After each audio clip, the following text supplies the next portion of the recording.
And I would argue that near-death experiences are one of those states where you come back, where you've seen the reality behind the reality. It's something that the Gnostics used to call a pleroma. So it's something that you'll find in esoteric traditions for centuries. The idea of the reality behind the reality. And the idea that everything is a unity. That everything is a single concept that we are within. Which would explain why people, when they have near-death experiences, suddenly have this realization that their body doesn't stop at the end of their body. It extends outwards, because what you do to other people has an effect on you, because you're damaging yourself in another way. I made the point earlier on about Bill Hicks. And many of you know Bill Hicks, the famous American comedian. There was one very famous monologue where he said, breaking news, young man on acid suddenly realizes that everything is energy slowed down to a much slower pace, and that we are all one consciousness experiencing itself subjectively. Now, think about that for a second. If that was the case, this would explain an awful lot of these experiences. It would explain this feeling of belonging, this feeling of empathy that people have during near-death experiences. What I'd like to do now, Penny, is to say a little bit more about where your research is now going, because you've had profound success with the book, a great deal of recognition with the book, and well-deserved, I may say. The book is wonderful. It's well worth reading. But effectively, where are you now going? What are your plans for the future? Well, I still want to continue researching this, because I think it's really important that these experiences are incorporated into the education of all healthcare workers for a start. I think that's where we really need to focus on, because it's so important. These experiences are so life-changing for the people who have them. We really do need to be able to support them adequately as they're recovering from a near-death experience or a critical illness. So, you know, some of these experiences as well, they're not all pleasant. Some of them can be quite unpleasant and distressing. And some of them are so bad that they can evoke some sort of post-traumatic stress as well in the people who have them. So I think it's important that we're able to recognize these experiences and then to help patients and support them and guide them to further therapeutic intervention. Because at the moment I've got a couple of people who have had these experiences where they've felt that they've been in hell, and even recalling that experience has been extremely traumatic for them, and it really upsets them, and it affects the rest of their life.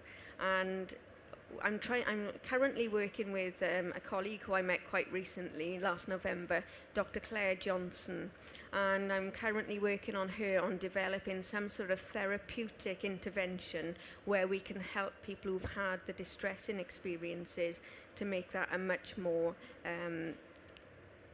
less traumatic for them. So that's something that I'm going to be working on in the future, definitely. And there are so many different avenues that I want to pursue, but it's very difficult to get research funding for this kind of research as well, because there are so many misconceptions. A lot of people just think, oh, you're looking at life after death. It's not that. It's a lot more, you know. And you think about how our technology is now developing. Many more people are now surviving critical illness than when I started nursing back in 1989. And so I think we really need to be equipped to deal with these patients and to help them further as well. So there's lots of different avenues that I want to continue with, definitely. Because one of the things, I don't know if any of you are aware, but I wrote a book for Jessica Kingsley, the academic publishers, and I edited a book with Mahendra Pereira and a guy called Jagadizian, who were two consultant psychiatrists from Australia. And in this book, it's actually called Near-Death Experience, a Handbook for Clinicians. And one of the things we tried to do there was to give a questionnaire that clinicians could use when somebody comes to and they actually claim they've had a near-death experience, to not miss the opportunity. Whether you believe it is brain-induced, whether you believe it is an hallucination, is beside the point. It is an area of valid research because statistically they are profoundly common. And people do report them on a regular basis. Therefore, it is bad science to just ignore them, because it could tell us something about the human condition, the human psychological state. Now, I'm particularly intrigued, for instance, the experiences of somebody called Anita Moorjani, who was an Indian lady who had her body that was literally riddled with cancer. and she had a near-death experience where she had some profound experiences, including seeing her own brother on a plane traveling to see her, which she was not aware of at the time. He was flying from America, I think it was, and when she was having a near-death experience, she saw him on the plane. Now, when she actually then came to, all the cancers had gone. Now, this is an amazing story, but effectively it is not covered in the national press, and it's not being shouted from the rooftops because it doesn't fit in with our present paradigm. And if it doesn't fit in with the paradigm, it is completely and utterly ignored. Yet anybody who has any knowledge, real, proper, in-depth knowledge of quantum physics, how quantum physics functions, and I mean really the scientific knowledge, even the mathematical background to quantum mechanics, you will realize that particles can be in two places at the same time. Particles can actually be entangled into each other. You do something to one part, the other one immediately reacts in the same way, which tells us that the reality we have here, space is an illusion and time is an illusion. There was recently some work done by a group of researchers in I think again it was in Austria. I think it was a guy called Anton Zeilinger and his associates. But what they've discovered now is that subatomic particles can communicate through time. So we have the idea of two particles, you entangle them and you put them in different positions. You put one to one particle, the other one reacts straight away. They have now discovered you can take two particles, entangle them, then entangle the second particle with a third particle, destroy this particle completely, and then do something to this particle here and it reacts with another particle whether it doesn't exist or didn't exist at the time. But suffice to say, it means that entanglement through time and entanglement through space. So what does this tell us about the three-dimensional reality we perceive around us? We have this concept of space around us, concept of the space around our minds. Your mind is 99.9999% completely empty space. Your subatomic particles that make up your brain are actually made up of literally three objects.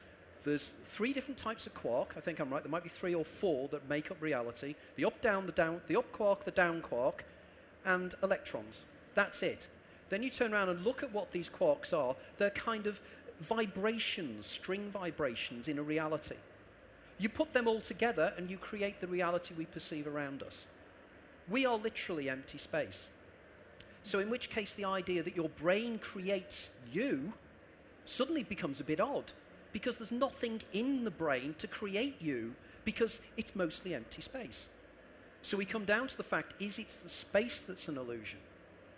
And indeed, a lot of the work I'm doing now with Professor Irving Laszlo, if anybody's read any work by Irving Laszlo, I recently wrote a book with Irving Laszlo on the immortal mind, and we're coming up with a scientific model, and I mean a seriously scientific model. I don't mean a new age model, I mean a serious science model actually based upon zero-point field, zero-point energy, the idea of black holes, Hawking radiation, the really serious stuff. Well, we think we can pull together a model which can explain near-death experiences.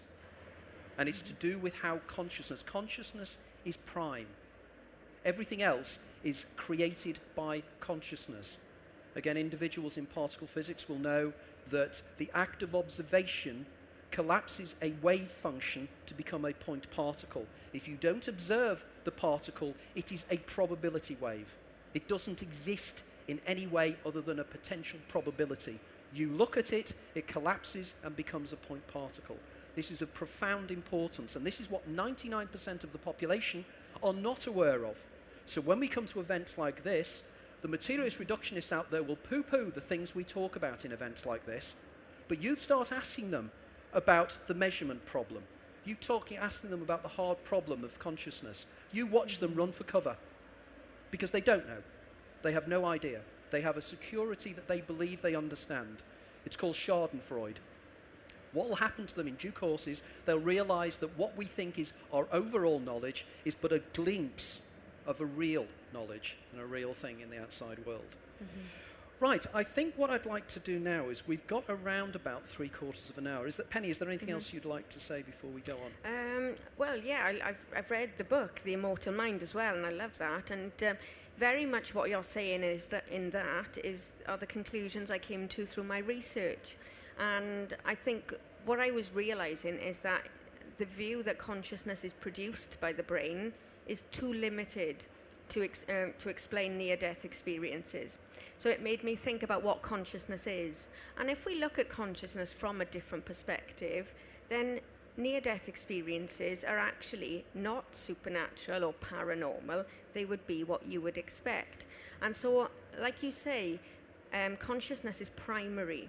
And I believe that the brain in itself mediates consciousness, but I don't think it produces consciousness. And I think that this consciousness is around us all the time, but we're not aware of it because our brain in some way acts like a filter, and it screens out this consciousness because perhaps it would be too overwhelming in our everyday life.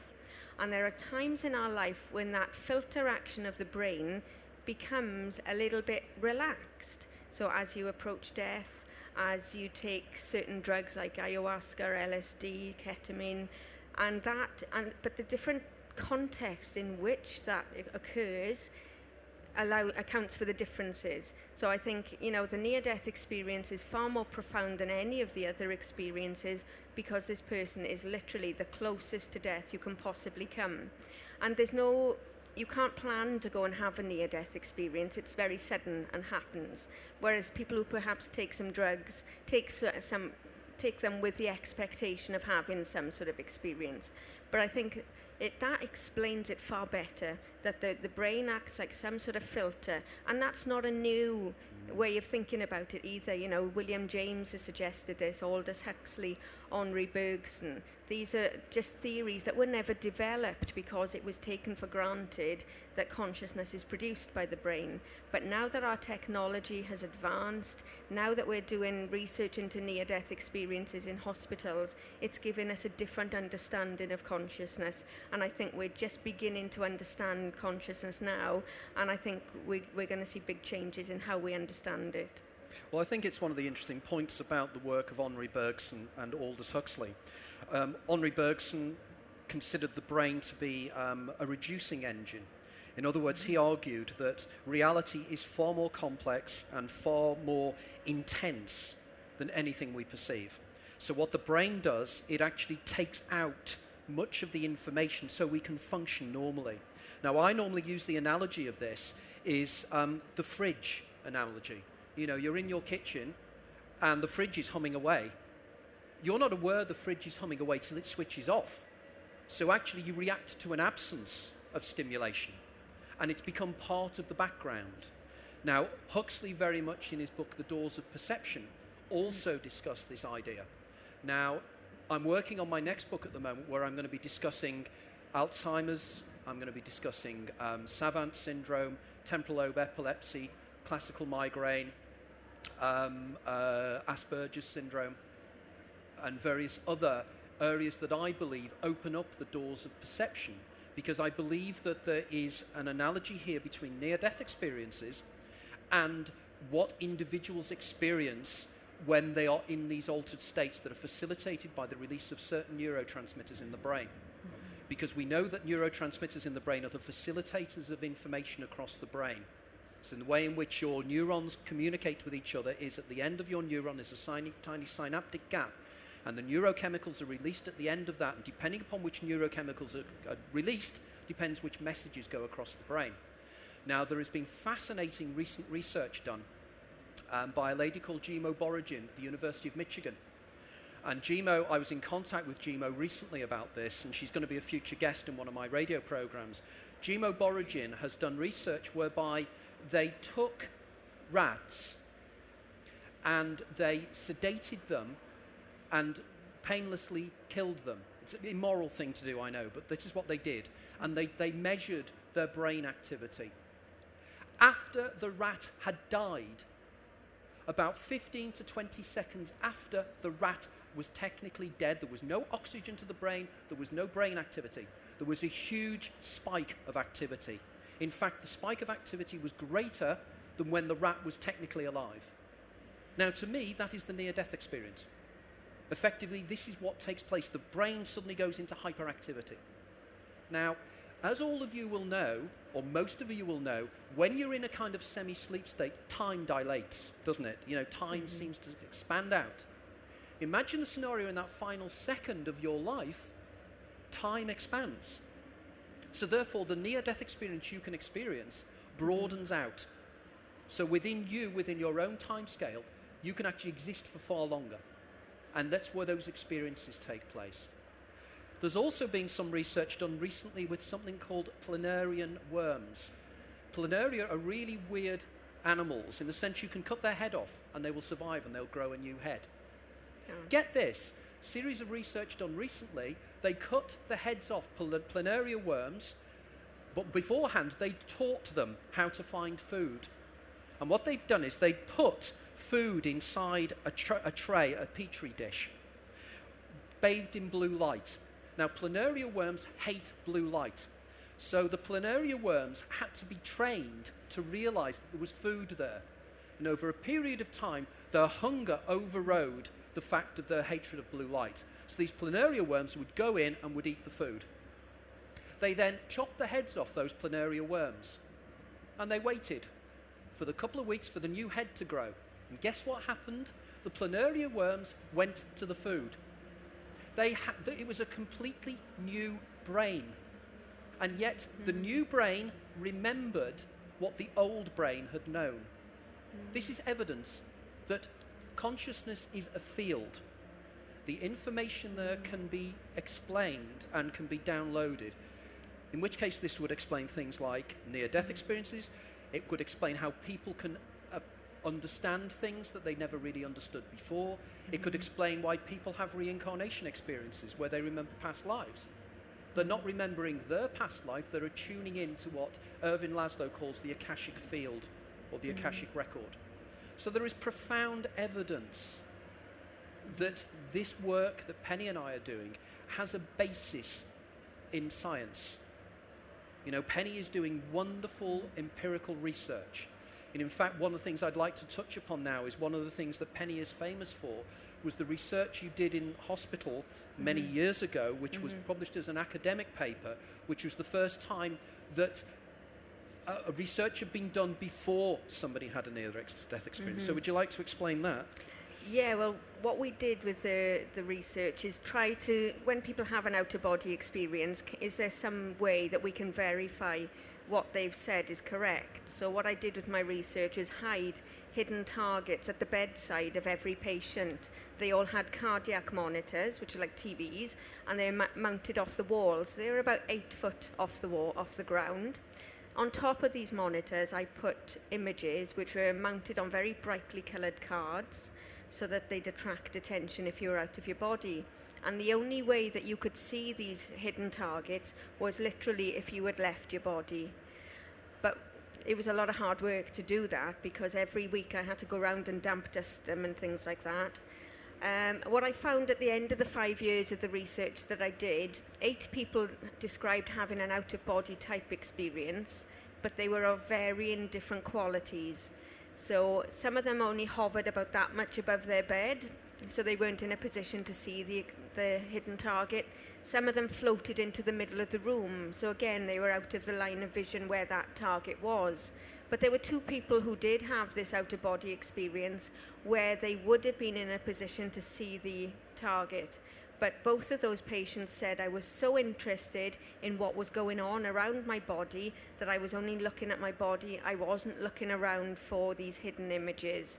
But one man said to me, if I'd have known beforehand that there was something hidden there, I would have gone up there and I would have looked at it and I would have told you what it was. And he was quite adamant about that. But no one ever did see it. So I think it's a very difficult kind of experiment to happen because the veridical type of out-of-body experiences are very, very rare. And to capture them in a hospital experiment, you have to make sure that the symbol is in that vicinity as well. Because with the AWARE study that some of the results have recently been published, that's what Dr. Sampania found there. Some people did have some out-of-body experiences, but they happened in rooms where these hidden targets were not situated. So, you know, it's a lot of hard work. So I would estimate probably about another 20 years at least before we could get any good numbers there, because I think it's really important to do the research, because if you get hundreds of people who say that they're leaving their body and are in a position to view the target, well, you could say, well, maybe then this is just a mind model constructed by the brain. We don't know at this stage, so I think it's important to do it one way or the other. I mean, this is one of the areas that I discuss in my book, The Out of Body Experience, where I was taking the position quite strongly in that book that what happens when people are in out-of-body experience states is they're actually existing in a facsimile that is created by the brain, and that's why certain information can't be drawn back, because you're creating it like a three-dimensional recreation of how you remembered the room was. So, for instance, you could now imagine what is happening behind your head, because you've come in here and you've looked behind you, and you would have a model of what you're seeing, and you could imagine yourself in that position. But it's what you could actually bring back informationally. And this is why veridical studies, which is literally people bring back information that we can now know is something that they actually knew, that they didn't know at the time. Now, the major issue with this, as Penny rightly says, is if you suddenly find yourself in an out-of-body scenario and you're floating above your body, with the best will in the world, you're going to be going, wow, this is the most amazing thing that's ever happened to me. You're not going to be looking for dusty little computer laptops with symbols on them at the top of dusty units, because you're not going to do that, because you're going to be so amazed, because it's going to be so unusual.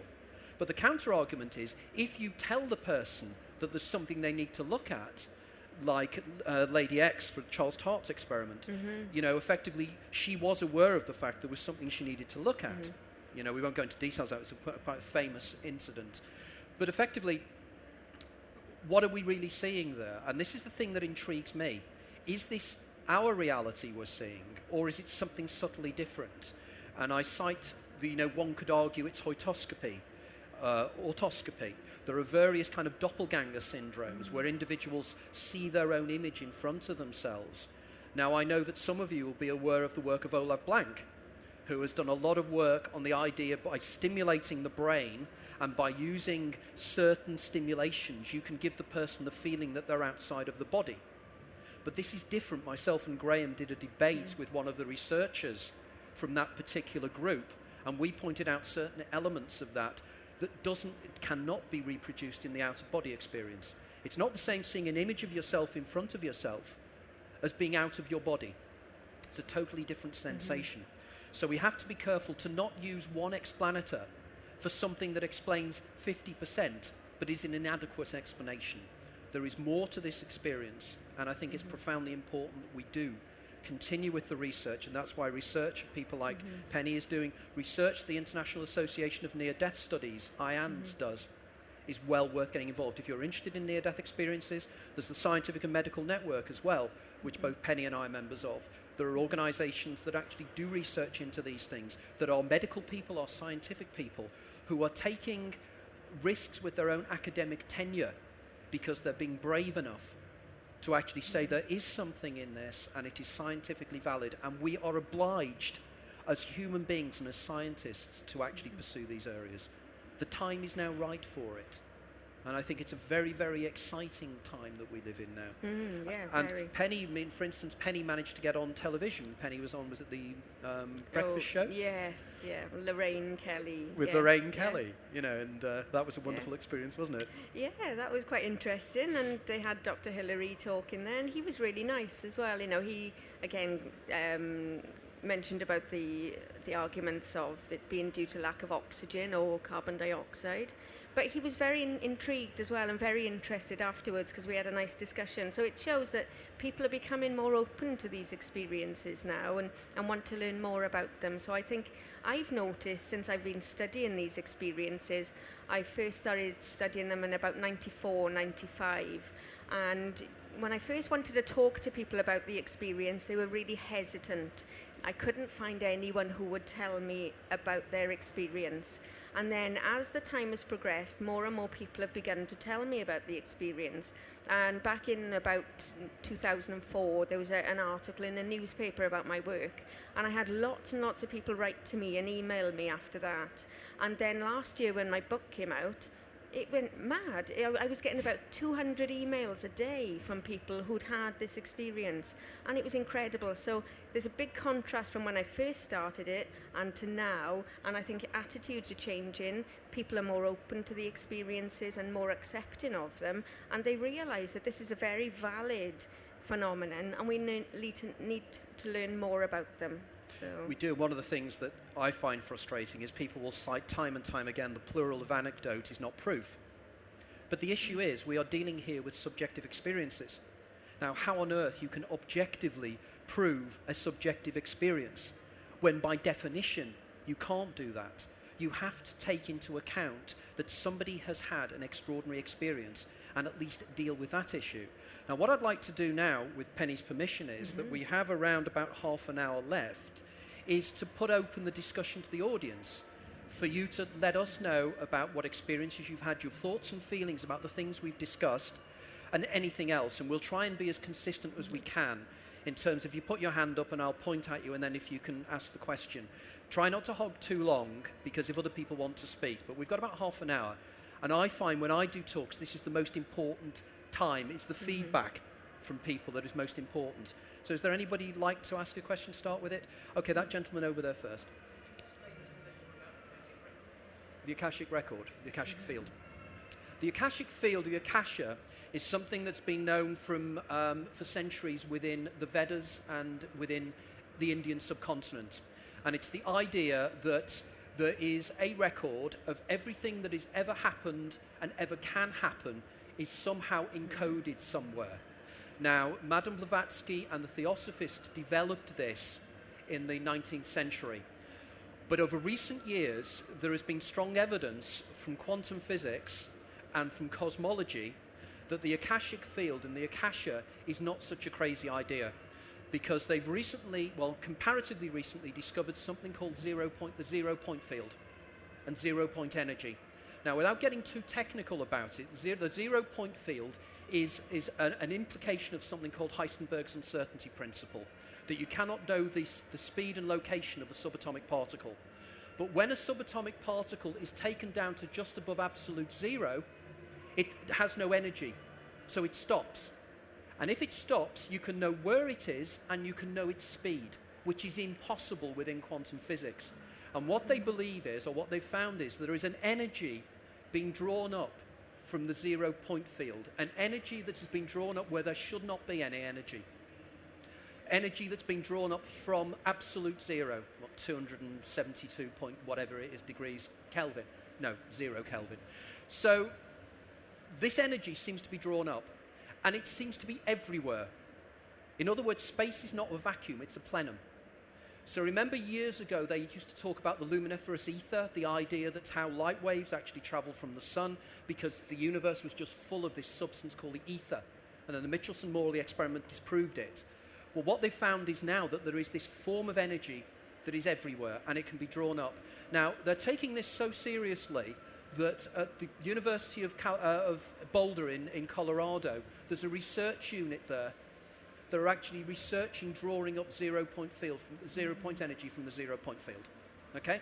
So this is something they believe could happen. Now, the 0 point field also has a capacity to encode information. It can encode binary information, 0 and 1, on and off.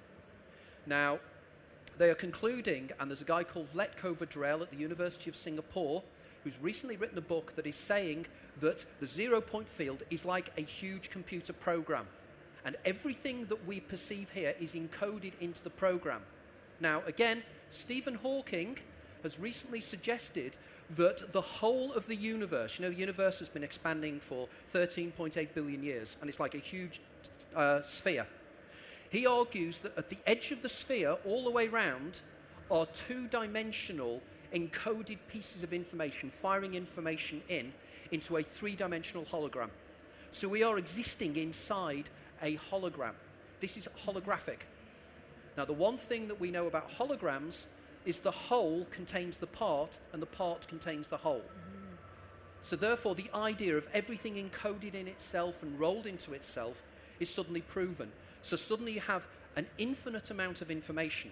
And what we argue, and what I argue in my latest book, and what people like Roger Penrose and various other individuals have argued with something called orchestrated reduction, is that this information is reduced by the brain, by things in the brain called microtubules.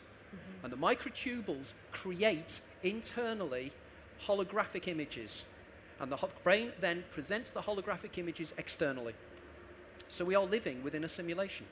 And again, don't take my word for this. You will regularly see articles on this in Scientific American, New Scientist. It's the latest hot thing. A guy called Juan Mandacana is one of the leading researchers on it. It's fascinating stuff. So thanks for asking that question. Sorry for a long answer. Okay. This gentleman here. I was talking to Penny before your talk started about my personal experiences with ayahuasca Right. and dimethyltryptamine and just how fascinating it is at the time of death the brain we endogenously produce dimethyltryptamine and then flood the brain. We have correlation between the near-death experience and out-of-body experiences you can bring about through drinking ayahuasca. Smoking DMT, but personally, when I've had these experiences, it's like realer than real. When you go into another reality, this seems like a crude, rudimentary hallucination. In contrast, if you were to say that that was a hallucination where you went to whole profound, life-changing effects after when you come back, Yes. like the changes that come about, can't really explain it very. So you feel very changed by your ayahuasca experiences, right? I had a full rebirth the first time I did it. I went over to what we might call source, zero. There is strong evidence developing on this. Again, Jimo Boragin, when she was doing her experiments with rats, also discovered for the first time, and this might be breaking news to a lot of you, that they have now discovered dimethyltryptamine within the pineal gland of a live brain. Now, as you probably know, dimethyltryptamine has been found in the blood, it's been found in the liver, it's been found in the cerebrospinal fluid. But it has always been argued that nobody has ever found dimethyltryptamine in a live brain. Not only have they found dimethyltryptamine in a live brain, but 4 years ago they found something called the trace amine-associated receptors in the brain. These are receptor sites in the neurons that are designed to work with amines and tryptamines, which effectively means this is strong evidence that dimethyltryptamine is an endogenously internally generated neurotransmitter. So which suggests that we have evolved to actually generate dimethyltryptamine via the pineal gland. Now this has huge implications, so when you go out there today, be very careful because you could be arrested because you were actually generating inside your brain an illegal substance. And it is now really true. Now again, this is fascinating because I argue, and Penny and I have discussed this when we've done interviews, is that it's dimethyltryptamine that is the thing that generates the near-death experience. Because dimethyltryptamine, as Rick Strassman has said, is the modulator of reality. This reality, our ability to access the program, our ability to access the zero-point field is facilitated by dimethyltryptamine. So in which case, as you say, when you go into altered states of consciousness facilitated by ayahuasca, you're actually going into the reality behind the reality, the real reality. When you come back, it's this that's the illusion, isn't it? This is the dream. All right. There's so much information. I try and put it forward to people. I say an analogy is imagine the most basic computer we first ever designed and trying to play a PlayStation for them. It's not built to do that level of information. It's impossible. So when you go out, you can experience it, learn from it, and come back. Right. Yeah, within this human body, it would be too much impossible. Thank you. Yes. It's a nice filter to keep us within this reality and navigate everything. Right. Well, this is the point we were making before, wasn't it, about Bergson and you know, the Yes. idea. One thing that's really interesting as well, whenever I go into these public realms or other dimensions, there's always spirits in there that aren't like humans. Machine elves. Yeah, they look to me, they're always like Egyptian gods. Yeah. Right. To do things. The netter. There's a technical term for they're called the netter, and if you read my book, Opening the Doors of the Infinite Minefield, I actually have a whole section on who they are, and they're the netter, which is the original concept of the tutelary spirits of ancient Egypt. You can buy it downstairs. It's on the Watkins bookshop. It's on the Watkins have the book downstairs, but it's called the Infinite Minefield. Okay, that gentleman there. You mentioned that near-death experiences, by definition, can be experienced near death. So I'm very curious when you think about other out-of-body experiences, namely those related to sleep. So I've had recurring experiences over my life where I would experience alternative reality as I go into sleep. So I would perceive someone else in the room, lose control of my body. I'd feel the waves of energy going through the room. And those experiences would be very hard to control. So I just wonder whether those other types of out-of-body experiences, how do they relate to the near-death experience? Are they of the same nature, or is this?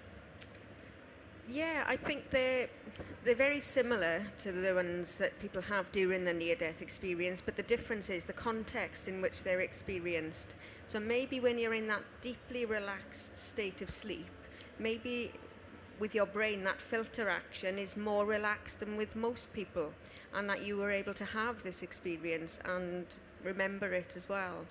So it could be to do that. Have you got? I would argue what I think you're describing is what's probably normally known as REM intrusion. That's where rapid eye movement, when you're semi-sleeping, you become conscious, but effectively you are still in a semi-sleep state. Because you probably know what happens is when you're asleep, in order to stop you damaging yourself by thrashing around, the body actually sort of means you can't move properly. But if you come awake, you feel like you're trapped inside your body. Now, some people, this is called sleep paralysis. Now, sometimes people will describe what's called the hag experience, where there is a cowled figure in the room that you will sense, or there is a presence. Now, Michael Persinger at the Laurentian University in Sudbury in Ontario in Canada has been working with, and Penny mentions this in her book, something called the God Helmet. And he argues that if you actually stimulate the paratiotemporal junction in the brain, near the temporal lobes, you can actually elicit a sensation of a sensed presence. Okay? But on top of that, what you're doing here is you're talking about lucid dreaming. You're talking about what I think, again, is a release of dimethyltryptamine just as you become awake, which is actually called the hypnopompic experience. If you have a release of dimethyltryptamine just before you go to sleep, it's called the hypnagogic experience. Now, again, if you're interested, the work of people like Robert Wagner is well worth checking out. Who's one of the world's leading authorities on this. In fact, I think I'm right in saying that Robert was one of the guys that was interviewed for the background to the movie, the one about lucid dreaming. I can't remember what it was called now, with Leonardo DiCaprio. Inception. Oh, Inception. Yeah. Now, effectively, again, if you're interested in this whole idea, there is an amazing cartoon movie called Waking Life by Richard Linklater. And again, it has the idea of somebody who's in a dream state, who knows he's dreaming and doesn't know how to wake up. But not very pleasant experiences. I'm fearful. I'm scared because I can't Yeah, Yeah. I feel somebody around. because you can't escape from it. If you realise that it is REM intrusion, but then again, there's the counter argument, isn't there? As this gentleman was saying here, that if dimethyltryptamine, and you read the work of Terence McKenna, McKenna goes on about the machine elves and the idea you take ayahuasca and you encounter other beings. Now, in my latest book, I'll also be discussing the overlap between the machine elves idea, the idea of dimethyltryptamine, and the idea of alien abductions. Because I think there's a parallel here between dimethyltryptamine and the spirit guides that people claim when they take ayahuasca, and the whole abduction scenario. And I'm hoping to be talking to Whitley Strieber about this sometime in the future. By the way, I'm also interviewing Robert Wagner on my radio program later on this year as well. So there are areas here of huge overlap. And there's a great deal of synergy, I think. Absolutely. Right. Another point, Dr. Claire Johnson is she's done a PhD in lucid dreaming, and I think the advice that she would give, because she's recently given to someone who I know, would be not to be fearful when you're in that state. Try to relax as much as possible, because when you become more fearful, it gets worse and worse. You create a fearful environment. So if you try to relax into it, recognize it for what's happening, but try and keep as relaxed and calm as possible. I know it's probably really difficult to do, but that's the advice that she gave someone I know. So, okay. A lady here. if you could try and speak up, we're dealing with amazing amount of noise. Sorry about this.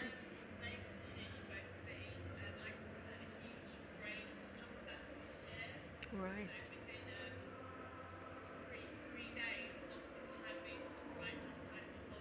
Wow. My goodness.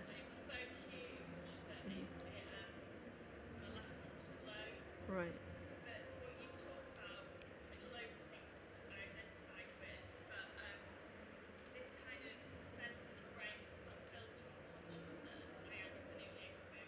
Right.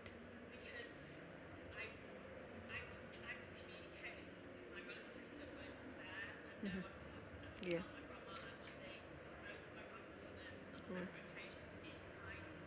Right.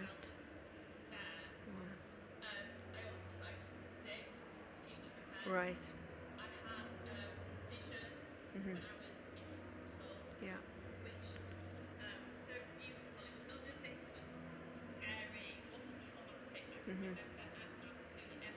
Right.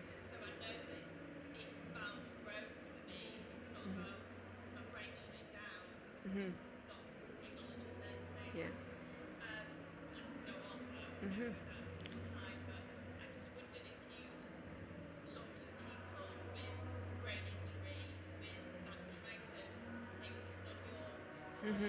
Yes.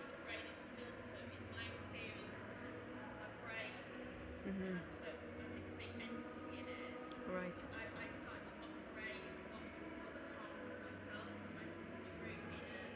Uh-huh. Right.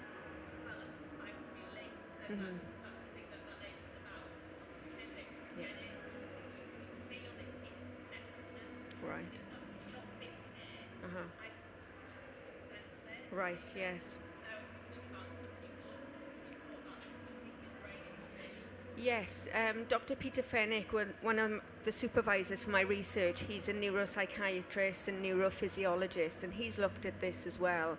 And in his book, The Truth in the Light, there's a guy who had a brain injury, and again, he had that expansiveness and that psychic ability developed after his brain injury as well. So in fact, the brain injury, in fact, opened him up to other things that he previously wasn't aware of in his body. But keep in touch with me. Come and have a chat before you leave. Yeah, same for me as well. I'm very keen to hear your experiences because I've just started writing my next book, which is called Opening the Doors of Perception. And in that book, I'm working for an epilepsy charity at the moment, who Peter Fenwick is one of the consultant people that we work with. And I'm very, very interested in people who have had damage, in raised commas, to the brain, which has actually opened up and facilitated expanded experiences, because I believe that certain scarrings on the brain actually seem to join areas of the brain that wouldn't ordinarily be joined together. So in other words, like people who have Asperger's syndrome, people who have autism, people who have temporal lobe epilepsy, it seems to open up certain channels of communication that you suddenly start to see the world as it really is. You get glimpses of it, and it is clear from what you were describing there that this is exactly. And it's experiences like that that really, really excite me, because it really makes me believe that people like Penny and I are on the right route here, because we know from your experiences that what you're experiencing is true. Uh-huh. That's terrible, that. Yes, that's it. Yeah. Yes.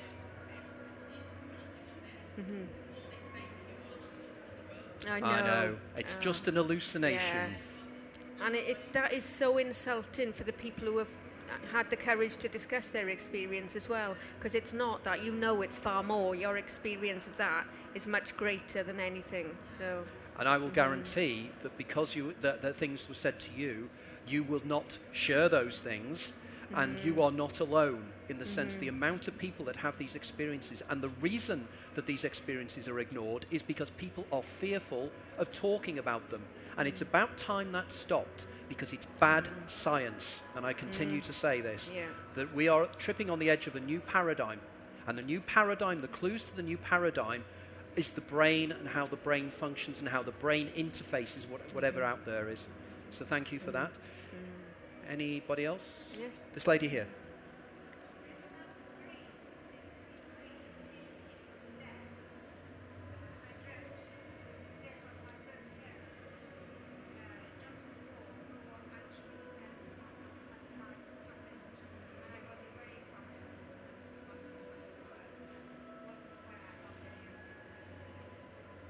Okay, so you're saying that you had a dream about your parents' death before it happened.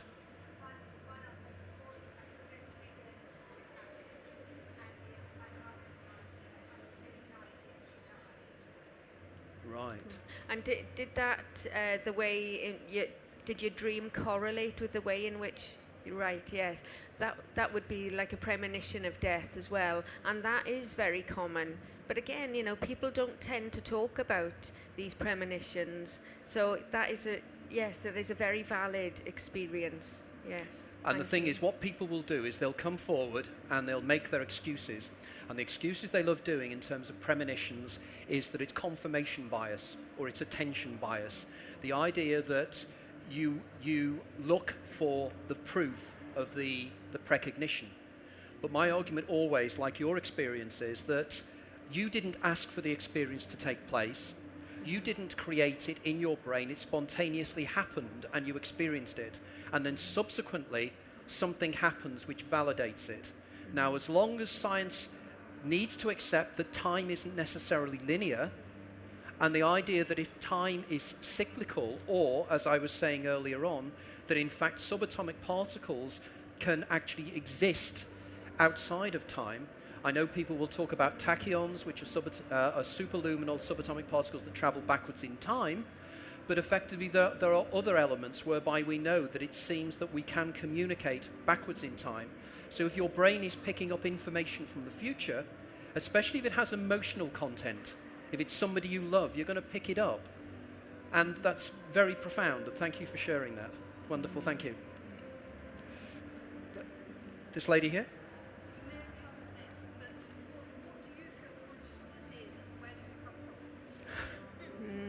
Oh, that's the question, I think. I think, do you remember there was a song that said, to the backdrop of the universe, that old moon dust? I can't remember who wrote it now or what the song was, but it's always rung in my mind that. I think that consciousness is the ground state of everything. I think that there's the old saying of what is matter, never mind, what is mind, never matter. And the thing is that we confuse the fact that we physically interface and we feel matter, but we don't. If I touch this chair, what is happening is the vibrations of the subatomic particles are vibrating in such a way that they're resonating with the vibration of my fingers. If the vibration patterns were different, my hand would go straight through that. That's a known fact. Okay? So in which case, if everything is 99.999% empty space, the only thing that actually exists is the thought. And it goes back to the old biblical idea of the beginning was the Word, and the Word became flesh, or the Word became matter. The Word is the thought. It's going back to the Kabbalah, it's going back to all the esoteric traditions. And this is the teachings of the great spiritual teachers, isn't it? That mind is paramount. And modern science is very much coming now to this conclusion, that we're discovering that it is mind that creates matter, not the other way around. If that makes sense. Okay. Yeah, I totally agree with that, yes. Okay, any more questions? Okay, that gentleman again over there.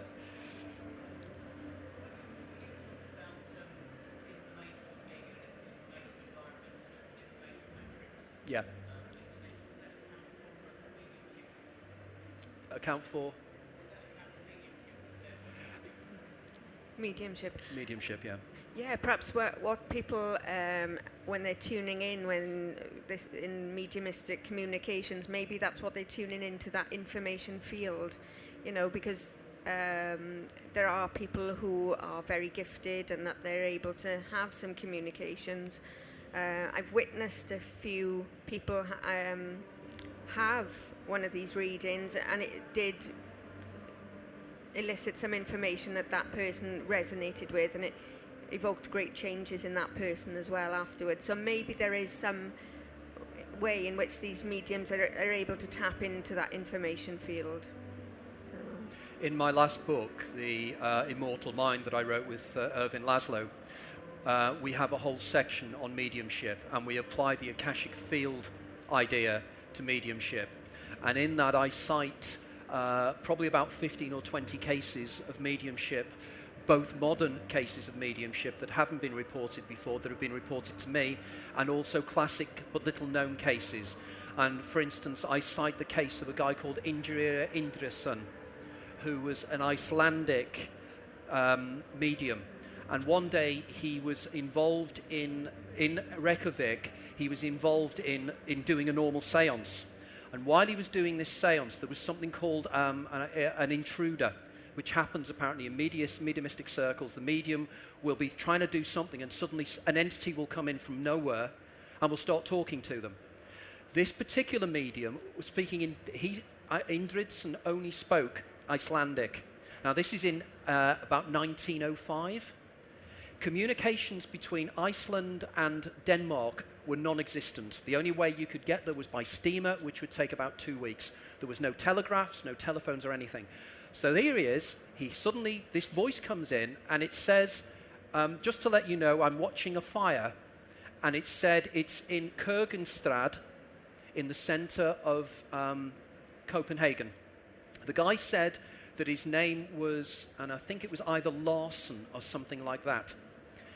He then went away, and then 2 hours later, it came back, the voice, and it said that the fire has now been put out. And then the voice told him who he was, and they asked the voice whether he was dead or alive, and he said he was dead, but he'd gone back to where he used to be to view events that were taking place. The voice then said that he had 3 siblings, all of which were still alive. Dr. Haraldsson of the University of Iceland researched this, and they went to the records in Copenhagen in the library.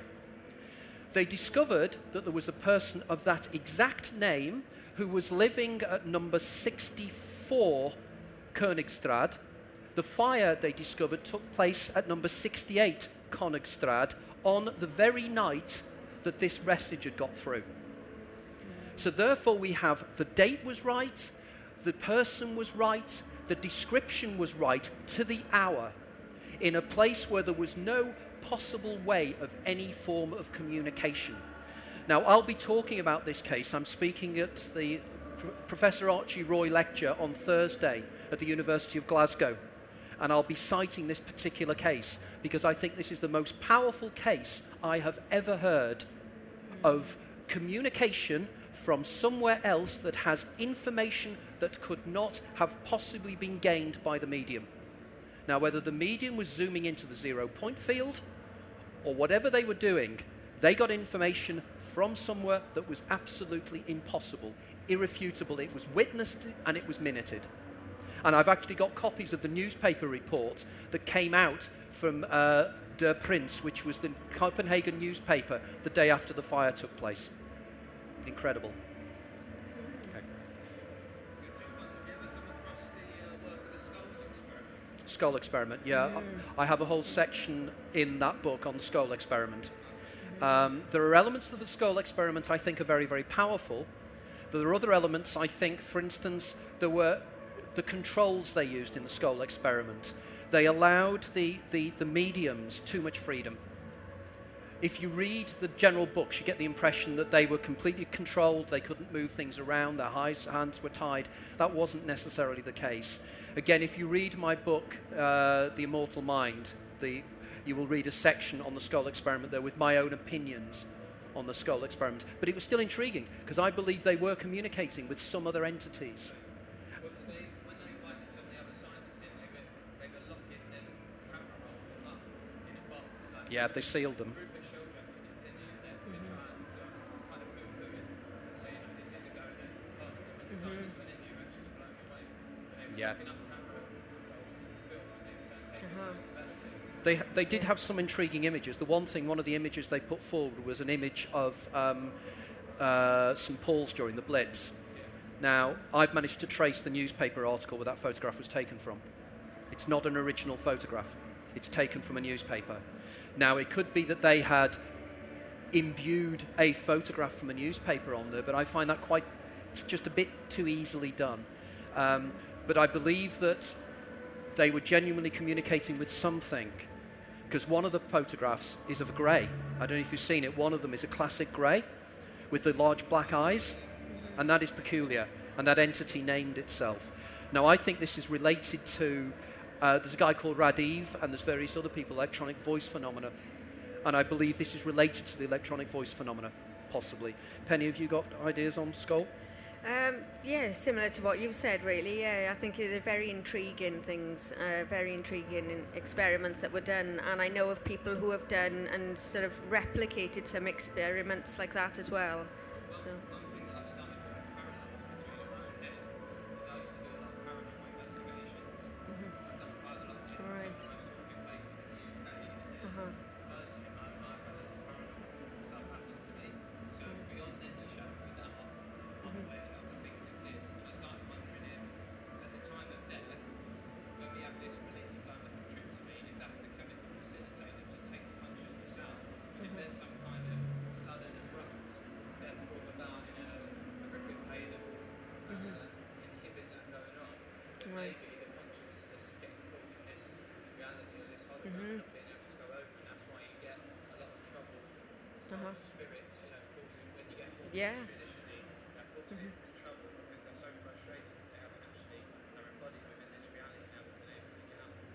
People help them, then they say don't go into the light, and sometimes facilitate with someone with this, Yeah. where something's gone wrong in the process. It could, yeah, that's a good point, and yeah, I think we need more research again to sort of validate those experiences as well. So yeah. Yeah, because there have been cases of individuals who are supposedly trapped between the two worlds, and because they're in this timeless state, they can't move on mentally. And one would argue that if you use the concept of the Bardo state from Tibetan Buddhism, there is something called the Gandhara state, and the Gandhara state is the state between after death, where you've still not moved on. What I would argue, you've not moved on and moved back into the matrix, back into the program, whatever we want to call it, but you're kind of stopped from moving on, and you're not necessarily aware, and you're in this timeless zone. Because I know quite a few paranormal investigators that have said this to me many, many times, and because I'm very open-minded about these things, I know that people like yourself have had extraordinary experiences that you know are real, and there's nothing that will convince you otherwise. So in which case we have to then accommodate and say, well, what can we come up with a model that can explain this? And I think Laszlo's akashic field, I think the work that Penny is doing, I think it's all like a huge Venn diagram, and I think that in the middle of all this is the real answer. And I am so determined. This is why I'm just starting on my 9th book now, and the reason I'm doing this is because I'm trying to join the dots. And I think I really am in a position that the dots are falling into place. I may be wrong, but at the moment, the model as it's developing, I think actually makes rational sense to both scientists, research scientists, spiritualist mediums. I regularly talk at the Arthur Findlay Centre in Essex, which is one of the main training centres for mediums. And I've been along to that, and I've actually done conferences there with scientists and mediums. Really, really intriguing stuff. And I've seen things there that I find difficult to explain, including something that I did there that I couldn't believe I could do, where somebody asked me to see into somebody's mind as if I was channeling a spirit. And I turned around to this woman and I said, I'm getting a vision of a kitchen with carcasses. In other words, the kitchen didn't have doors on. And I said, I've got this profound image of this. And she turned around to me and said, you're not going to believe this. The reason I'm here today is that my kitchen is being done. And we've left the kitchen at home with all the doors off, so we've gone away, so they're doing our kitchen. And I could not believe that that's what I saw, but that is precisely what I saw, and I cannot explain that. And there were witnesses there, and all the mediums there were going, see, you poo-poo what we do, you've just done it yourself. And I was compromised. Yeah. So I think we're coming to the end. They've come in there. What time is it? Is it time to finish? It's at 1:30, so we're just about to end. Okay. Okay, well, I'd like to thank you guys for your time Yes, listening to us. thank you all for being here today. It's been great to meet you all. Thank you also to Gareth Davis and Steve Balsamo who have videoed it. We're going to put it on YouTube as well, so it'll be a couple of months probably, but it'll be up there soon, so you can look at it again. Okay, and if anybody's interested, Penny and I will be at the Watkins book section here, because we're both Watkins authors as well, and if anybody wants to come down and have a chat, buy the books, have signed books and anything else, please do. We're going to be around for another hour and a half, something like that. And thank you very much for taking time. I'm sorry about the ambient sounds. It was either the spirits don't like us or something, I don't know. But thank you. Thank you. Thank